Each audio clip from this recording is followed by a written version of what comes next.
short, we don't want someone unattractive in a wealthy family. How could someone like you be with a guy like Ethan? His parents kept insulting me, and I felt a lot of anger inside. I understand. I'll leave now, but you've insulted my family and me. Please never get involved with us. It will be a waste, even if you beg us. My name is Sarah. I'm a 25-year-old office worker. My family was very poor when I was growing up. We ate stale bread every day to fight off hunger. There were 4 of us: my father, mother, sister, and me. My dad's salary went mostly toward rent, and my mom was too sick to work. My sister and I were always hungry as kids. My life changed when I learned about finance in middle school. I think it was from an after-school program. I found out that the more education you had, the more money you could make. When I heard that, I decided I wanted to study hard, earn a lot of money, and take care of my family. From that moment, I focused all my time on studying. If you study too much, you'll get sick and die, my dad used to say. If I can't make a lot of money, I'd rather die. I would reply cheekily. Unlike most kids, I studied hard and got great grades in school. Every time I got a perfect score, my mom was so happy and proud of me. It made me happy to see her proud, so I studied even more. I got a scholarship to high school because of my grades and kept working hard so I could go to university without paying for tuition. My education helped me find a job at a big company. At first, the work felt like a game since I had only studied for most of my life. But I learned that effort doesn't always guarantee good results. If I just walked around aimlessly, I wouldn't get anywhere. I thought this was interesting and began to find ways to use my skills at work. Not many of my new colleagues thought like that. You're really hardworking, Sarah, and you fight for what you love. I'm proud of you. I even want you to teach me what you know. My dad once said he was always unreliable, but no matter how poor we were, he always smiled. Because of his attitude, we stayed hopeful. At first, I studied to become rich and help my family. But over time, I just enjoyed studying for its own sake. It was like a kid wanting to be a baseball player and practicing hard every day. My mom never complained about money. She was great at making things herself. She learned sewing at fashion school and made clothes, backpacks, and pouches for me and my sister. They were cute and fashionable. Kids at school would ask us where we got them. My sister even started to get into fashion and enrolled in fashion school. Even though we were poor, we were happy with what we had. Is that really true? Someone asked me once. Yes, it is, I replied. One day, my sister and I brought home some leftover lunch from school and gave it to our parents. That's amazing, my colleagues said when I told them this story. My stories about growing up poor became fascinating tales at work, and I ended up being seen as an interesting person. In school, I might have been teased, but at work, people seemed to enjoy my stories. I was happy to have good relationships with my colleagues and enjoy my job. Life felt exciting. Then I had a fateful encounter. It happened at a company party for new employees. After the party, I decided to have a drink with some colleagues. One of them said, "I know some people from other departments, so I'll invite them." That's when I met Ethan. He was nice, handsome, and not at all a womanizer. I felt for him right away. As the night went on, everyone started chatting. When Ethan went to the bathroom, my colleague took the seat next to me. When Ethan returned, he saw his spot was taken and sat next to me instead.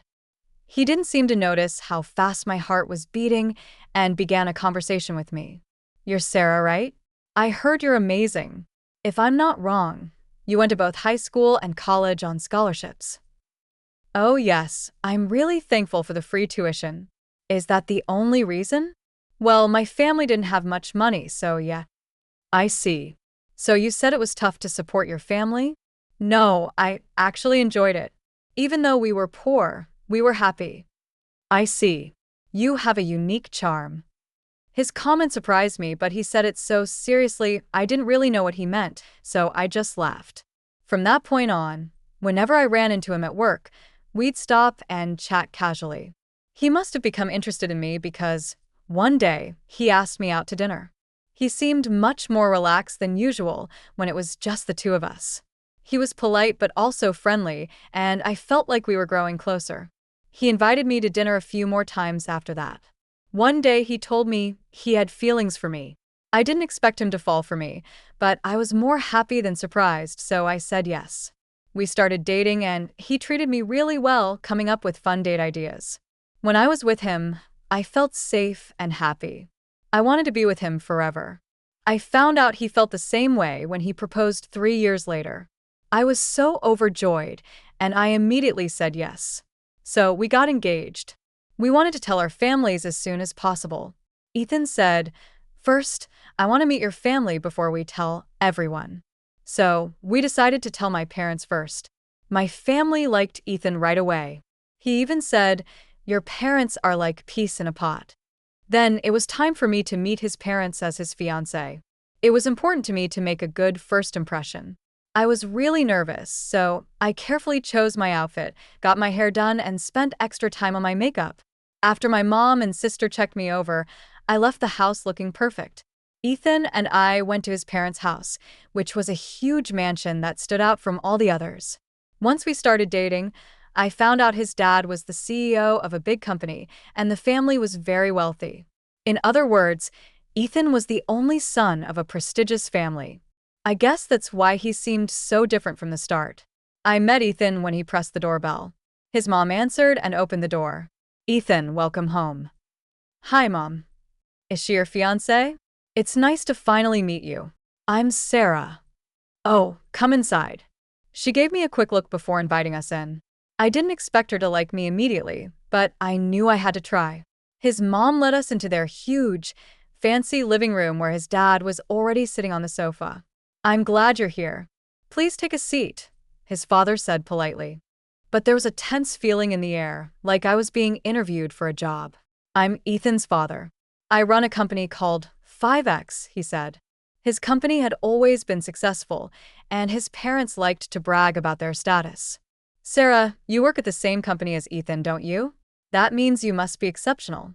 She's the most promising employee in the company. She was an honor student in both high school and college." "I see." I was a bit embarrassed by Ethan's praise, and his mom, maybe feeling jealous, said something surprising. "It doesn't matter how smart you are, but your face, you're a little too plain." "What?" Ethan and I were both shocked by her comment. "What are you talking about, Mom?" Ethan was furious, but his mom didn't care and kept going. "I'm just telling you the truth. You're going to take over your father's company one day, so the woman you marry must look beautiful." Her words only made Ethan angrier. "What is this? That's ridiculous. I love her for who she is, no matter what she looks like. She's not bad looking at all. Apologize to her." Ethan was fuming and demanding an apology. His dad was hurt by the comment too, and got just as angry. "How dare you speak to your parents like that? Can't you see your mother is concerned for you? We don't want an unattractive woman in this family. We won't allow this marriage. Leave." His father waved his hand, telling me to leave. "What's wrong with you, Dad? I don't need your permission. I'm marrying her whether you like it or not." "Hold on. We won't let you make such a mistake. You're just being fooled by her. She may not be pretty, but she's smart. She's manipulating you like a con artist." "That's exactly it. Talk to him too. Tell him you're not good enough for this family. How could someone like you be with a man like Ethan? I'd love to see the faces of your parents who raised you to be such a liar. They must be useless." His parents kept insulting me, and I was filled with anger. "I understand. I'll leave now, but you've insulted both my family and me. Please never get involved with us again. It would be a waste, even if you begged us." They laughed out loud. "Who's going to be? You think you're smart? I think you're just crazy." I ignored their rudeness and said, "Sorry to have bothered you," before leaving their house. Ethan followed me and apologized. "I'm really sorry about my parents. Don't worry. You were trying to stand up for me, but they were so rude to you. I'm really disappointed in them. Lately, my dad's been acting like a tyrant at work. He doesn't get along with his employees. I think he's gotten too arrogant. Well, my mom's always been like that, so I don't think she'll ever change." "I see." I was grateful that Ethan turned out to be a good person, even with parents like that. "Oh, by the way, that thing you said about not getting involved with your family? Yeah, I meant it. I was really angry when they insulted you. That's why I said it. But if you don't want me to, I won't. Go ahead. They deserve it. You should give them a piece of your mind. I got his approval, so I went ahead with my plan. I'm in the CEO's office at a company right now. Dad, do you think he's going to call soon? I hope so. Oh, here it is. Yes, hello. My dad put the call on speaker. Huh? Hello. What happened? You suddenly want to cancel the contract? It's a shame, but I have a good reason to do so. What's the reason? You insulted my daughter and my family. You're Ethan's dad, right? Oh, I heard you treated my daughter badly when she visited? Oh my God. Sarah is your daughter? Yes. She's my sweet, precious daughter. Are you calling her ugly? I'm so sorry. I don't know how to apologize. You don't have to apologize. I won't accept it. I don't care what you said about me, but I'll never forgive you for insulting my daughter. My company is ending this contract right now. No. If such a big company pulls out, what will happen to mine? That's not my problem. Just live with integrity and stop judging people's looks. Then he hung up the phone. Thank you, Dad. I feel better now. I got a bit emotional. I'm sorry, Ethan, for causing trouble for your father.